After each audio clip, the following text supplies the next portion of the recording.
Historically, freelancers have had a number of platforms to connect with potential employers, including Upwork and Fiverr. As the demand for freelance work increases, it stands to reason that the number of platforms mirrors this growth. Hi, I'm Callie from the International Institute of Digital Marketing. Here's how to prepare for LinkedIn Marketplace. Create a portfolio of work. While your resume talks, a tangible work portfolio shouts.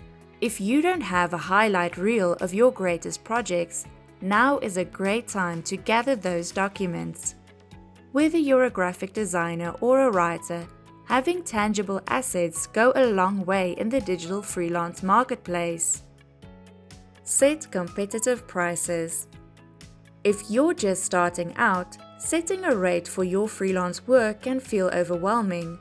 Are you charging too much or too little? However, with these 4 steps, you can set a rate that works for your wallet and your work. 1. How much money do you want to make? 2. Business costs. Freelancers need to prepare for the cost of doing business. 3. Working hours. Don't forget to consider time off and sick days when calculating your rates. And 4. Value of your work. Your work is valuable. Don't forget that. Optimize your website.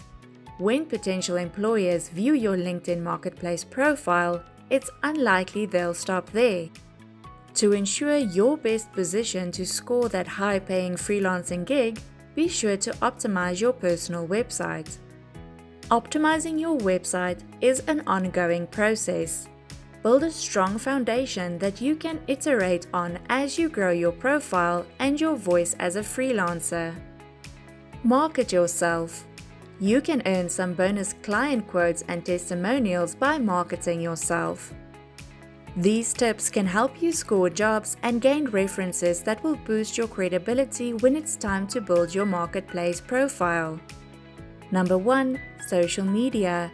Just because LinkedIn's new platform isn't up and running doesn't mean you can't use other social channels to connect. 2. Ask.